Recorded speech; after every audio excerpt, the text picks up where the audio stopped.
Again, good evening, everyone. We are happy that you are joining us for this lecture. So just to introduce this again to everyone, this is an academic lecture for today, followed by a technical workshop, the programming part, which would be next Wednesday. So for today, you are going to hear about YOLO, the YOLO architecture for object detection. And as I mentioned, this is a two-part lecture and workshop lectures today for the theories behind what you are going to implement next Wednesday for the programming part of the implementation of a YOLO architecture. So for today's lecture, the title of the lecture is Exploring the Evolution of YOLO Models. Just to give you an idea about the presentation, I will be discussing the abstract. So you only look once, or YOLO, is a real-time object detection model that revolutionized the field for its speed and accuracy for object detection. It processes an image at once by combining localization and classification in a single network, which allows detection of objects in one forward pass. In this lecture, you will be provided with an in-depth exploration of the different YOLO models, starting from YOLO V1 up to V11, highlighting its core processes and key architectural improvements across the different versions, starting from the first version up to the current version, which is V11. Attendees will gain an understanding of the changes and advancement made to the different models to achieve better detection performance. The lecture will also cover possible applications of YOLO in the real world. So in this presentation, our speaker is Juan Carlo Azarcon. And Juan Carlo, or Carlo, is an undergraduate student of De La Salle University pursuing a degree in computer science as part of the honors program, or the PS MSCS program. Currently, he is conducting his thesis research on object detection of aphids, focusing on integrating a filtering component in detecting based on aphids properties to enhance accuracy in performance. So this is really right up the alley of Carlo, because he has been using the YOLO architecture in his experiments. So as I've said, the lecture today would focus more on the differences, the different architectural developments, starting from the first YOLO architecture up to the current one. And we are discussing or highlighting this because this is, if not the most famous object detection framework, it's one of the most famous ones, no? The YOLO architecture. So without further ado, I am giving the floor to Carlo. Carlo, you may start your lecture.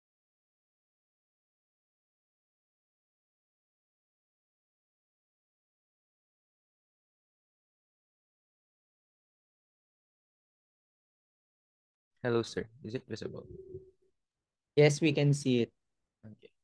So, good evening. I am Carlo Azarcon, and welcome to the second academic lecture entitled Exploring the Evolution of YOLO Models, where I will be talking about the history of YOLO models, specifically their architectural changes and, yeah, the architectural changes the authors have made. So, here is the lecture outline. First, I will be talking about an introduction of object detection. Next is the YOLO algorithm, and then the YOLO versions and possible applications of object detection in general. So first, let's have a of um, quick overview of object detection. It is a computer vision task that aims to localize and classify objects. It differs from classification task in the sense that rather than just classifying the image into a class, it also locates the image. Locates the object in the image while classifying it. You can see that in the example below, as classification is just assigning the image into a class, seen here, where it classifies the image into a singular class, or which is the cat class. And then this differs from detection, where it not only classifies the cat, but also locates its position in the image with coordinates known as the bounding boxes. So this is the box enclosing the cat here.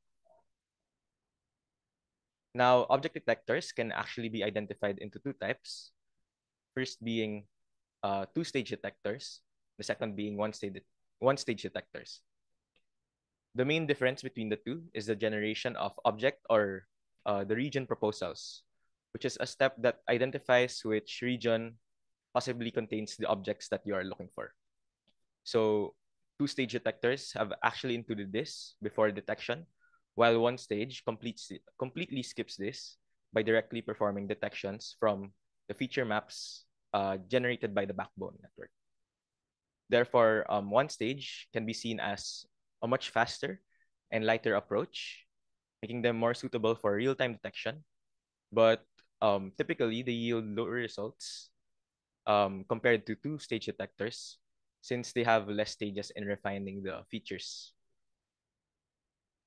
Now, since YOLO is the main focus of this lecture, and it is a one-stage detector, this example shows the typical one-stage detector architecture. Specifically, this is the SSD, or the single-shot detector architecture. So its main parts include a backbone, which has a series of convolutional layers in charge of extracting features from the image resulting to feature maps.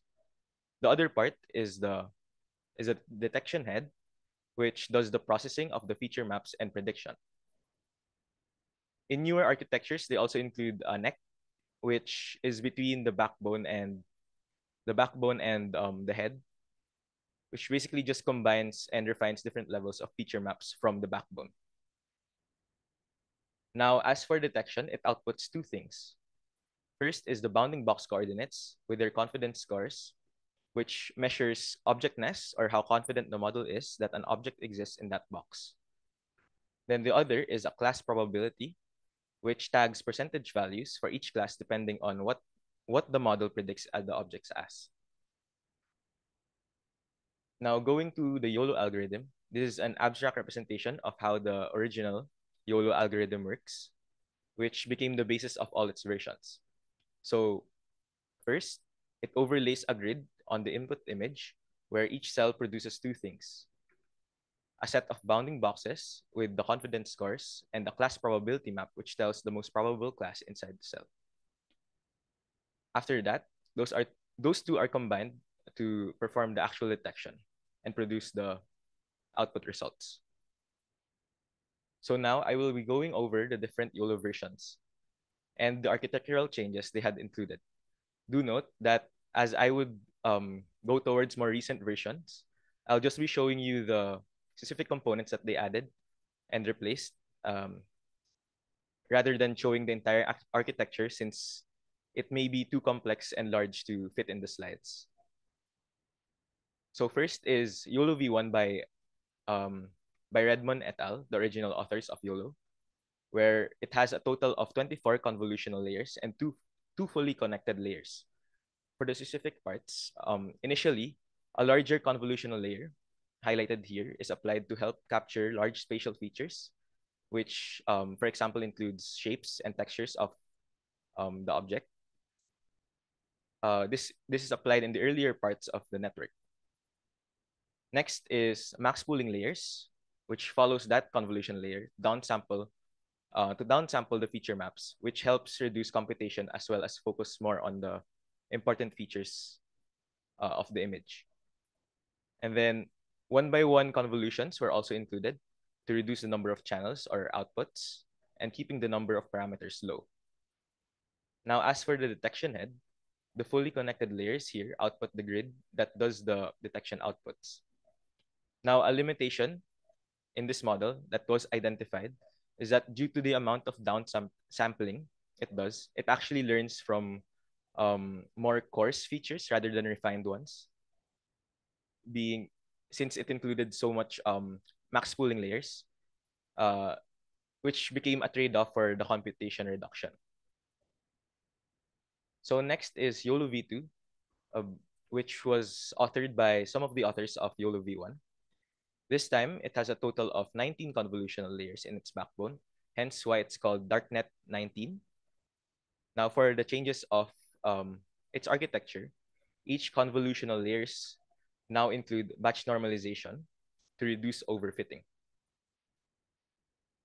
So next, we also see a pass-through layer, or another key component is the pass-through layer, which basically takes the feature map of an earlier layer, specifically a layer 17 here, and concatenating it with the adjacent features of a higher resolution feature map here in layer 25, I believe. This was done to avoid losing features due to downsampling, as mentioned before with the 2x2 max pooling, the amount of 2x2 max pooling, therefore resulting to more finer grained features.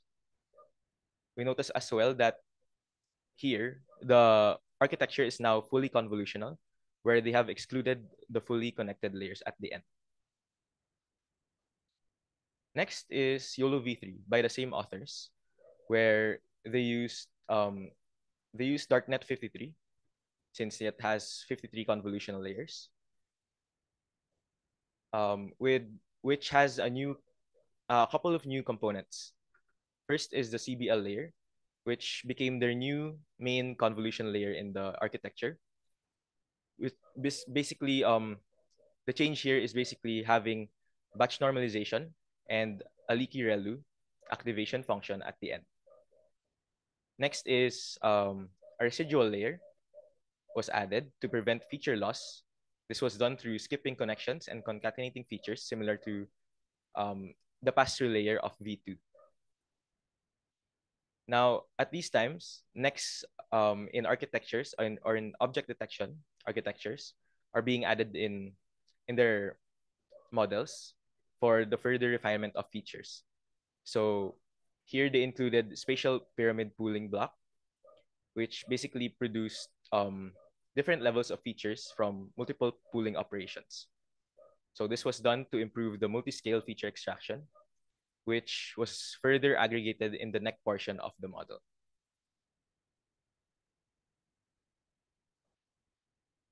So next is YOLO V4, made by actually a different set of authors. So for the backbone, they used a modified version of Darknet 53, which combined with CSPnet, which is another existing backbone network, forming CSP Darknet 53. The CBM layer here is the same with CBL, but instead of using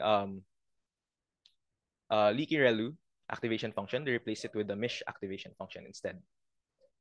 Now for the CPR ResNet, these are like the new residual layers from the previous model or previous version, where basically it performs feature splitting, where one goes through residual layers and the other goes through other just skips actually. Other just skips. One goes to the residual layer, and then one goes just skips and then concatenates with the one that passes through the residual layer. So basically, this addition help the model reduce computation while maintaining the accuracy that it had before. So as for the neck, they kept the SPP block but added PANET to help with combining multi-scale features. You can see here the outputs of different feature levels go around the neck through upsampling. So basically, what PANET does is it circulates the information gained from the different features or different feature scales. So it goes around that, so information loss is prevented or at least reduced. So for the meanwhile for the head, it still maintained the V3 head, so there were no changes there. So next is YOLO V5, which is the first YOLO model produced by Ultralytics, a popular library for deploying YOLO models. Now, the architecture is actually similar to YOLO V4 with a couple of changes. First is the backbone, which included STEM. which is a convolutional layer with a large window size to reduce um, memory and computational costs. So it's more of like an optimization layer. So therefore, it made it faster while maintaining good accuracy. Now, next is the convolutional layers here. Um, Actually, instead of the mesh functions, activation function, um, they use silo activations instead of the mesh in compared to V4. Now, in addition, they used an SPPF layer, which replaced SPP, which is said to be a faster version of um, that previous layer or previous block in terms of computation. So next is YOLO V6, made by another organization in 2022. Here, the authors focused more on the speed of the YOLO model, mainly changing the backbone and the head. So here, the backbone is changed to RepVGG. RepVGG, which is said to be a simpler version or a simpler model or backbone compared to CSPNet, as it doesn't use any residual connections, therefore making it much faster while maintaining good accuracy as well. Next, for the head, they actually decoupled the head, now separating it into two branches for the classification and regression, or also known as the bounding box predictions. So this allowed each task, the classification and bounding box prediction task, to be optimized independently. So next is YOLO V7, which is made by the same authors of YOLO V4, with their main contribution being the extended efficient layer aggregation network, or EELAN, as the backbone, where it included multiple ELAN blocks highlighted here, where ELAN is actually an existing strategy that was said to allow deep models to learn and converge more efficiently as it optimized gradient paths, or basically how backpropagation updates the weights. So they optimized that. And in addition, they also included an enhanced version of SPPF, which integrates CSPNet, therefore calling it SPPF CSP block, which was faster and lighter, but had strong multi-scale representation of features. So next is YOLO V8 made by Ultralytics again. This architecture was actually based from YOLO V5 instead of 7 and 6. So this is based from their previous model, YOLO V5, with a couple of modifications. First is a replacement of CSP layers in the backbone, where they replaced it to C2F. They called it C2F, which which allows the combination of high-level features with contextual information. So basically, what this means, uh, it takes into account features around the object of interest. So it does not just look into the object itself, but also like the features, surrounding features adjacent to the object. So there's like context between the extraction of features. So next is they also changed the head into a decoupled one, similar to YOLO V6. Here, objectness, classification, and regression are processed independently. Next is YOLO V9, made by another group, with their main modification being in the neck, where they replaced PANNet entirely with programmable gradient information, or PGI, which is said to be better in optimizing the gradients and preserving key features. One main portion of this of PGI of the PGI neck is the auxiliary layer, which is like an assisting layer for the learning of the model. So it's more of like a supervising layer. Next is YOLO V10, which is made by a university, basically following the YOLO V6 architecture, with the exception of a new head. Um, Here they changed the decoupled head to be one to one, a one to many, and one to one, where the difference between the two is that one to many generates multiple predictions per object to improve learning accuracy, while sorry, while one to one only generates the best predictions per object to reduce latency. So they did this since they so the benefit of this is that it allowed YOLO to obtain detection results without post processing anymore. So it's more of an end to end. We're going back to the end to end detection results. And then last is YOLO V11, which is the last iteration of Ultralytics, where it comes from YOLO V8 with two new key modules. First being C2PSA, or cross-stage partial and spatial attention, which which was placed after the SPPF block from the previous version. It basically improves spatial attention in feature maps, which means it allows the model to focus more on important regions of the feature maps more effectively. And then next is the C3K2, which is said to be an improvement of the C2F block. So this was replaced in the backbone and the neck of the model, where it was used to improve the C2F block in terms of speed and efficiency. Now, technically, there are actually a lot of versions of YOLO that I did not include in this presentation, since it's quite vague on which versions are actually part on the main or official YOLO lineup.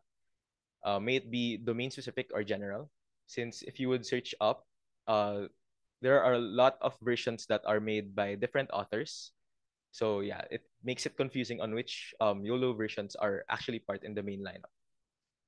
Now, additionally, I only discussed the architectural changes as well as um, architectural changes in for each YOLO version. So if you would actually further research on these models, some may actually focus on modifying the training pipelines or other factors that are not included here. So may it be data augmentation or quantization of the model itself, like making it fewer parameters, not necessarily in the architecture, but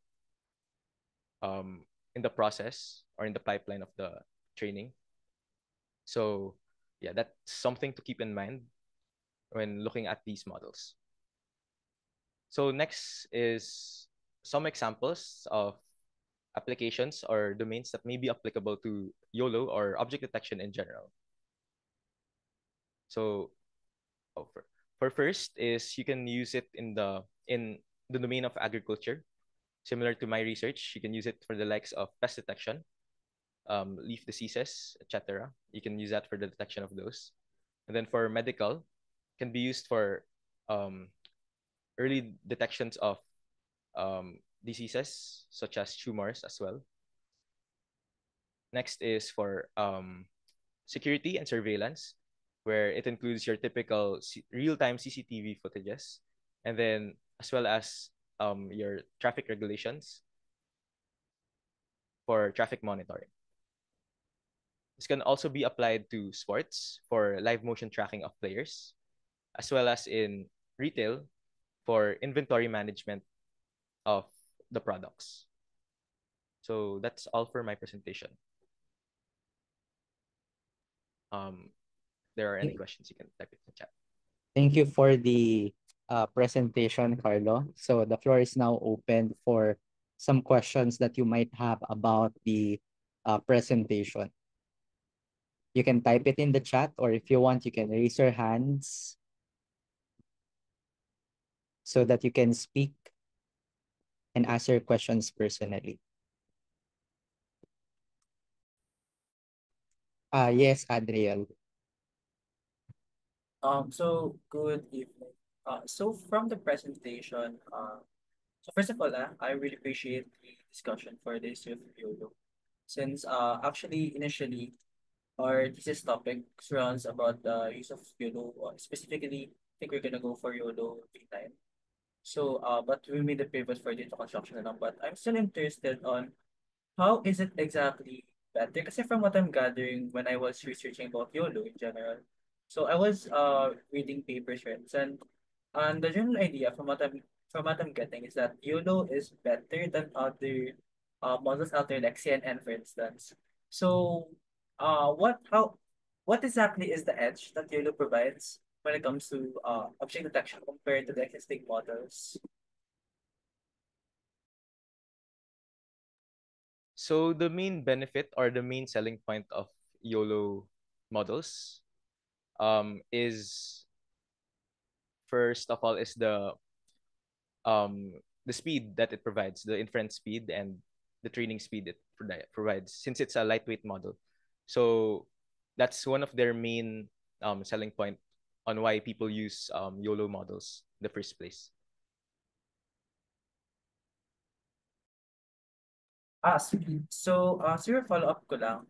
Kasi I believe from what I'm gathering when I was researching for models, I think there are like two models that there are like two types of models for computer vision. So first is the object detection where it only look once. There's like one stage lang, which is like YOLO. Then there's another type where it has like two stages yata. So first it predicts and second stage it gives off the prediction. So correct me if I'm wrong on this. So besides the speed, when we talk about accuracy, so how come YOLO is more accurate than this? Siguro yung mga counterpart niya compared to other models. Kasi I think I saw one paper that compares, well, for once, a comparison of different models and parang na-justify naman that, yeah, in addition to speed, the accuracy of YOLO is also good compared to other models. Um, I think you're referring to yung ano no, two-stage detectors Yes, for yes, the yes, other yun, one, yun, yun, yun. The two-stage two-stage detectors. detectors. So on paper, they actually explain two-stage detectors as slower, but it's supposed to yield higher results compared to single-stage detectors, similar to in the likes of YOLO. Um, However, if you would do experiments nga, based on my experience, uh, some YOLO models actually perform better than, especially the older two-stage detectors. So it may be because of architectural improvements na, like modernized architectural improvements, rather than it being a two-stage and one-stage comparison. So does that answer the question ba? Yes, yes, actually, I think about that, kind of it makes sense. Thank you so much. Okay. If I may also add, that's a very interesting question. So, personally, I haven't really um read any new papers on two-stage object detectors. Right now, the object detection is very much dominated by the use of YOLO architecture, primarily because I think Ultralytics made it very easy to use the YOLO pipeline for training your or training on your data sets. No? And another thing, for some reason, when you search online, you are actually going to see a lot of variations, as mentioned by Carlo, a lot of variations of the YOLO pipeline. They like try to adjust it according to the domain that they are using it on. Like let's say for example, there are YOLO variations specifically on focusing on agricultural tasks such as counting or detecting some pests. So they introduce some additional changes in the architecture to make it adaptable to certain problems like that. That let's say in agriculture or in traffic. But you use like the base YOLO architecture. It can be YOLO V8 or V11 right now. Change some parts of it according to the problem that you're trying to solve to make it either faster, to make it either more lightweight, or to make it more robust in terms of the performance. So that's the usual case that we're seeing right now. Back then in I think it was around 2015 when they started proposing object detection. The main idea there is yung mga two-stage nga. You first look for position in the image, then you try to classify. So it's localization, then classification. But what YOLO did is it combined it compared to what the RCNN family of architecture such as yung starting from RCNN, fast RCNN, and faster RCNN. I don't think there are any newer variations of that family because right now it seems like they are really pushing to use YOLO instead in terms of the architecture for object detection. Okay, any other question?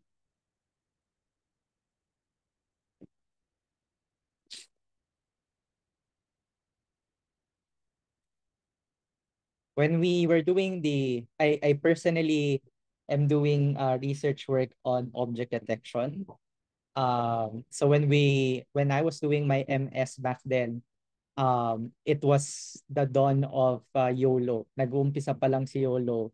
Like during that time, the last YOLO architecture that I was able to personally read during proposing my or finishing my MS degree was YOLO V3, which is not a formal paper submitted to a conference, but that is from the original authors. Kaya nga, usually when I discuss this to my students, I mention you start with YOLO V1 up to V3. That is still proposed by the original author, sila Joseph Redmond. But starting V4, hindi na kasi tinuloy ni Redmond yung YOLO architecture. So somebody from another research group picked up the name and continued with the use of the YOLO framework, no? Improving on the work of Redmond, the original author. Siguro I'll ask my question.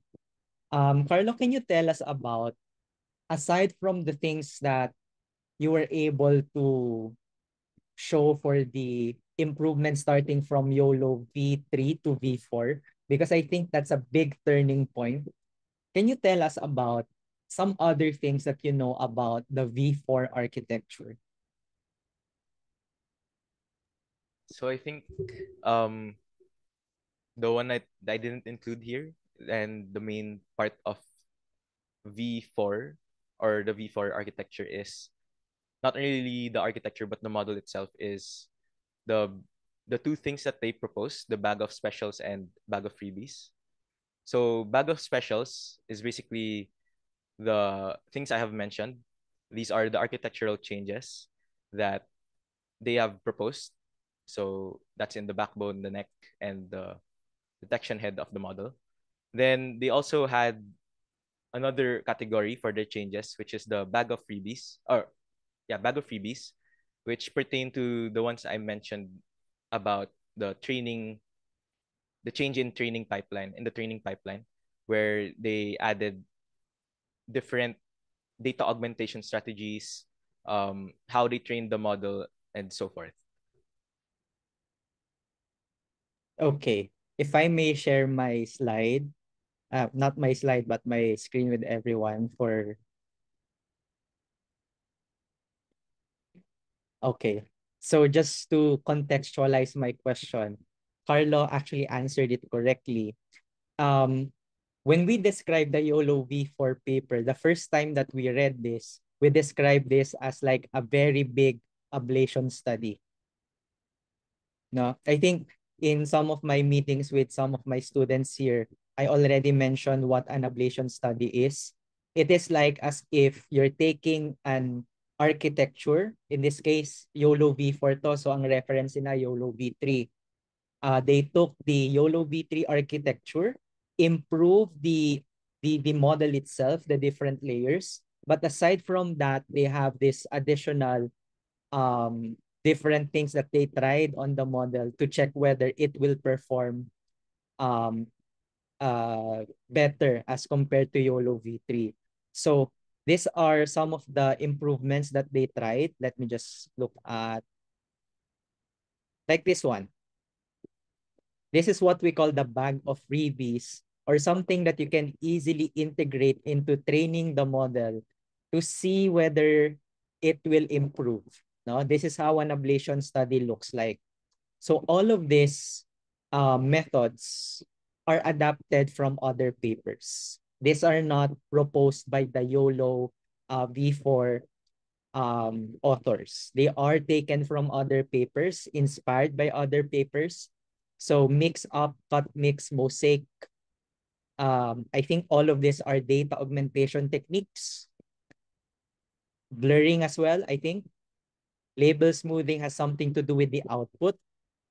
Swish at saka mish are different activation functions. So for those who are taking machine learning this term, you have not encountered this yet, or the concept of activation functions. But what they did here is they have this first row showing the performance of the model without any of these freebies. Okay? Then what they do when you do ablation study, for the sake of everyone, you add it one by one. You add all of this one by one, such as when you add mix up, what happens to the performance. You want to see what happens to the performance when you add something new into the model. So when you add cut mix into training the model, it seems like it increases the performance. Okay. And here, as I mentioned in some of our meetings, I mentioned that actually it's not very straightforward to just add and add and add um, new additions into your model. You have to test whether they are going to work well together. So similar to what we're seeing right here, yung cut mix, mosaic, label smoothing is giving you a performance boost here in terms of I think this is the accuracy that we're seeing. Okay. So when you add these four components, adding cut mix, mosaic, label smoothing, and mesh, I think that's the final set of bag of freebies that they added to the YOLO V4 architecture. They were able to get a good performance boost for this architecture. Okay. So they were just really trying out some combinations to integrate into their model to make it better in terms of predicting. So these are the other ablation study for their bag of freebies. They have like this is the acronym that they used, and they indicated it here.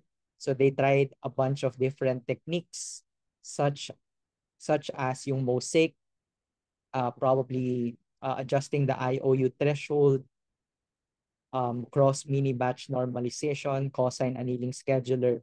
So if you're really interested to see how did they design this kind of architecture, it is important for you to understand the inner workings inside, which I think would be the focus of the workshop, the programming part next week.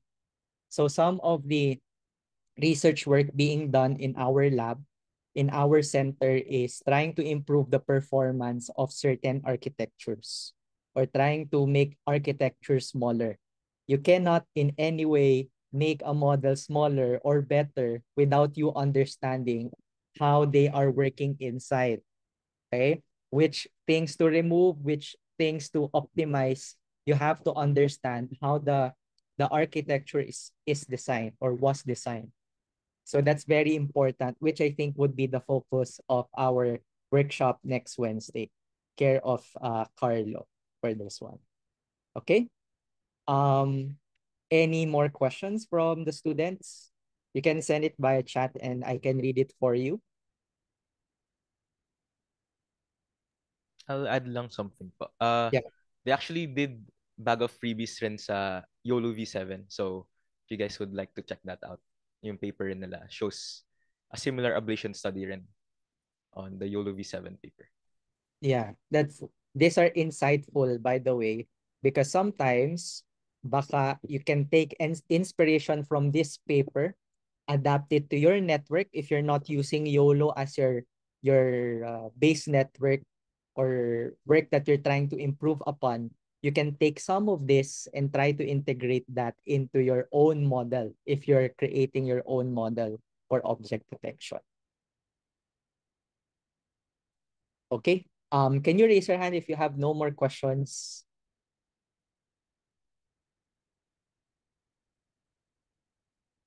So that we can check if everyone is good already.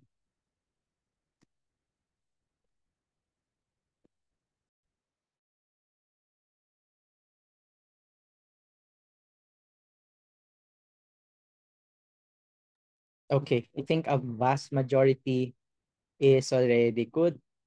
So let me just present this ending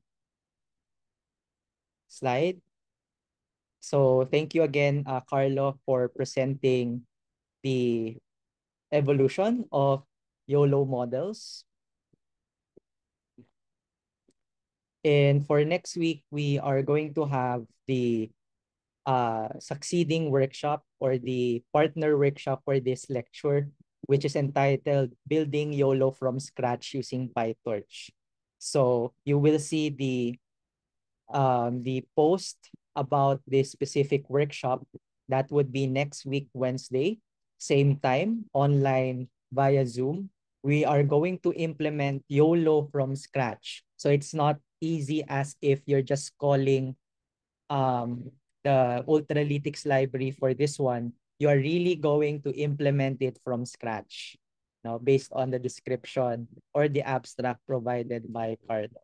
So that would be an exciting implementation or technical workshop next week. And we hope that you will also join us for that workshop. So if there are no more questions, I thank everyone for attending this lecture, and we'll see you again next time. Thank you. And I'll post the recording of this one and send it to everyone here in the call. Thank you and have a great week ahead.